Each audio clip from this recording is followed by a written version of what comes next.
Good morning, children. Welcome back to the online class. Today, we are going to see the continuation of our previous class. Hope you remember our previous class. What is that topic we have learned? Yes, poetic device. What is this poetic device? Yes, to beautify a poem, the poet will use some devices, employ some. So, to make their poem beautiful. So, what are that poetic devices? We are seeing one by one, is it? In our last class, we have seen 6 poetic devices. Do you remember what are they?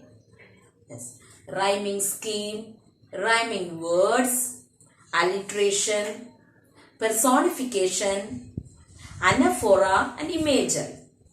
Okay, for that I have selected a stanza from your 5th poem, is it? A stanza I had given to you, 4 lines I have selected and I explained to you what are the poetic devices employed in that line. That 4 lines itself, that 6 poetic devices were employed, is it, children? So, what is that rhyming scheme? Yes, we are giving according to the sound. We will be mentioning some sound for that alphabet. That is rhyming scheme. We will pick out the rhyming words, alliteration, beginning with the same letter in the same line. That words we call it as alliterated words. And then if you can bring out a picture in your mind, that we call it as imagery. And if a human quality is given to inanimated object, non-living thing, that we call it as personification. And in a poem, the word beginning with the same word in the successive lines, we call it as anaphora. These are the different poetic devices we learned in our previous class. Okay, shall we check what are the poetic devices employed in this stanza? Yes, this is also a stanza from your prescribed portion only, but just I have selected one stanza for you. Just we can see that stanza alone. She is a lioness, don't mess with her. She will not spare you if you are a prankster. Don't ever try to sow her pride, her self-respect. She know how to saw you, thaw you, so beware.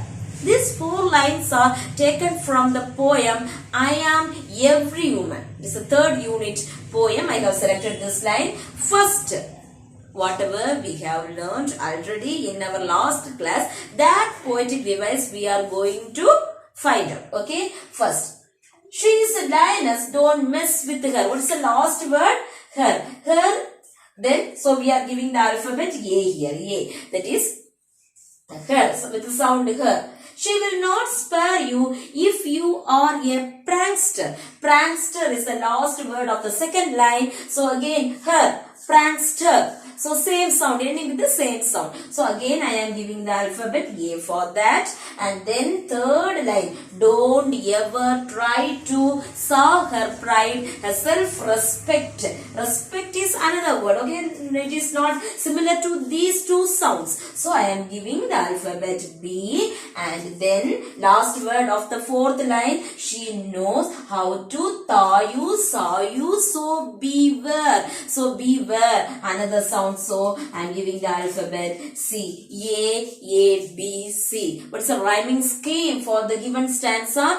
A, B, C. Okay. So now pick out the rhyming words. Can you find out the rhyming words? Yes. Her, prankster. The rhyming words are her and prankster. One question I am giving to you. Okay. So, pick out the alliterated word in the 3rd line. What is the alliterated word in the 3rd line? Can you find out the 3rd line alliterated words? Yes. Sa, self-respect. How? Beginning with the alphabet? Yes. Okay. The word sa and self-respect. How you have to write? The alliterated words in the 3rd line are sa and self-respect. Got it, children? And then now 3 things I explained you. Then next is what are the other 3 things we explained? Then as one more is there. It is anaphora is employed in this poem. Okay. Which are the lines you can say? first and the second line. Why first and the second lines are example for anaphora? Yes, beginning with the word she, she. Okay, were any doubt arising for you? Yes, the fourth line also beginning with the she. Then why can't we take as an example for anaphora this third, fourth line also? We can't. Why? In between there is the third line beginning with the word don't. So what is the definition for our anaphora? In the successive lines, if the words repeated again, we call it as anaphora.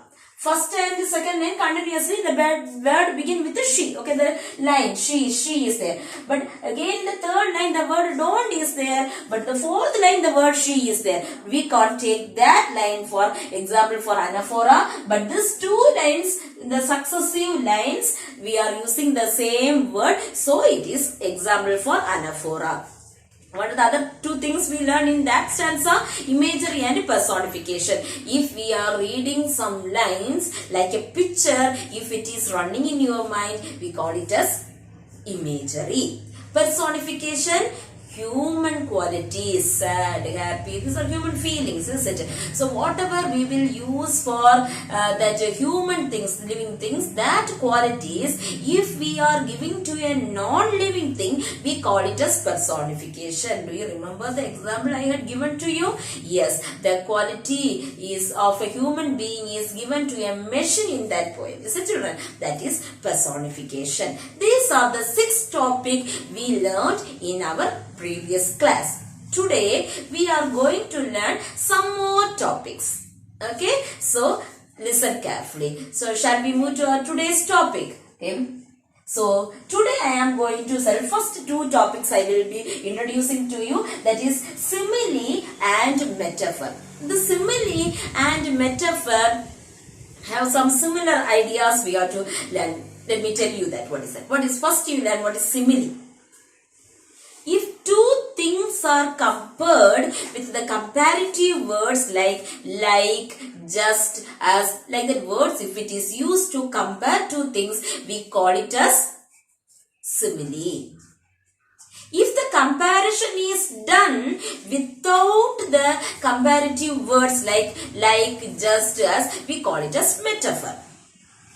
Okay, so if there is like or just or as to compare 2 things, we call it as simile. If there is no such comparative words used, we call it as metaphor. Okay, so only the metaphor is called as hidden simile. So I said no, some similar qualities are with for simile and metaphor. Okay, simile we call that metaphor, we call it as a hidden simile. Hidden means, covered, okay. So, hidden simile, that is metaphor. Okay, here, first line we can take. She is a lioness. For what we can say, whether it is a simile or a metaphor. It's a metaphor. Why? She, the woman, is compared to a lioness without the comparative word like, just or as. Got it, children? So here, if the line is given in such a way, she is like a lioness. Like, if the word is there means you can say it's an example for simile. That is the difference between simile and metaphor. If it is given she is like a lioness, that's simile. She is a lioness, that is metaphor. The meaning somewhat same, but the usage of words is different. Okay, she is like a lion. If it is mentioned in such a way, that is simile. She is a lioness, that is metaphor. Okay, so that are the 2 things I want to explain here. Simile, metaphor. Keep in mind. Shall we move to our next topic? Okay, for explaining the next topic, I have selected the words from the rest of your poems. Some 1 or 2 lines I have selected there. I will tell you. Okay, that is. Now, the word we are going to learn is epithet. It's a poetic device. In your lower classes, you might have learned rhyming words, rhyming scheme, metaphor, simile, all those things you might have learned, children. But this epithet may be new to you. Okay, epithet. We can see what is that epithet. If a noun is near to that noun, if a describing word is there to describe about that, we call it as epithet. We can see with an example. They live, it is said, on complaining street. This line I got taken from your Unit 2 poem, okay, the Grumble family. They live, it is said, on a complaining street. Street, say now. Okay, what kind of a street it is? It's a complaining street. A describing word is used to explain about that street. By that line itself we can understand, see that word itself, what kind of a street it is. It's a complaining street. Whole idea you will get, is it children? That type of thing we call it as epithet. Here the example for epithet is complaining street. Okay, so next, transferred epithet. Next topic. First, here we learn epithet, then transferred epithet. Same like epithet only, but a slight difference is there. I will explain you. Are fed by peaceful harvest, by wars, long winter starved. So the word for example for transferred epithet is winter starved. For that, you should know the meaning of these two words. What is winter? What is starved? Starve. We can see about that word. What is the starve? Starving, starvation. Yes, without food, if you are hungry, you say they are starving. Starvation. Okay. So, what is this word winter? Winter is a season. Summer season, winter season, autumn, you know, okay, spring, all those things. So, winter.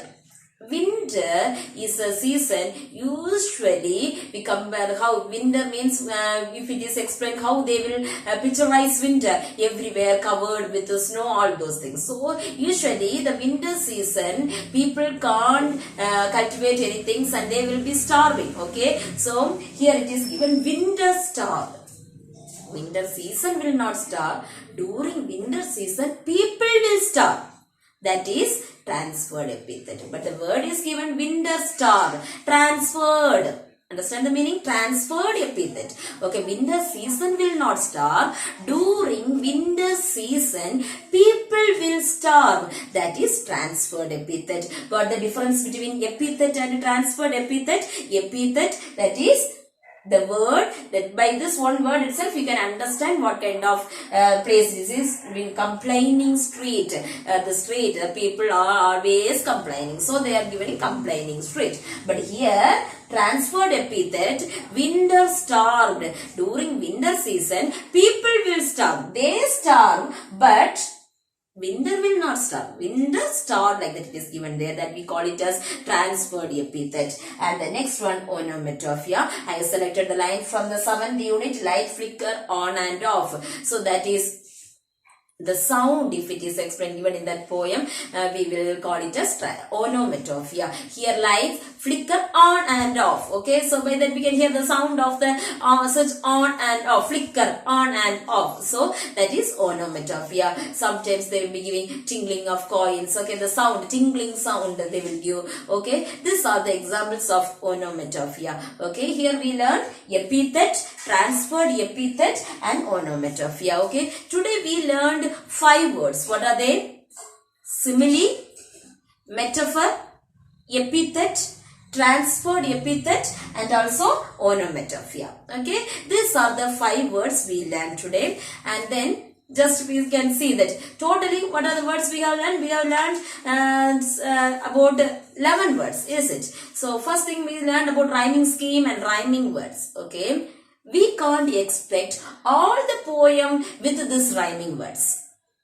Okay, different type of rhyming words will come. A, B, B, A, B, or A, B, or A, B, C, A. Like the different poetic device will come. In case we can't give any rhyming words to that, every words are different.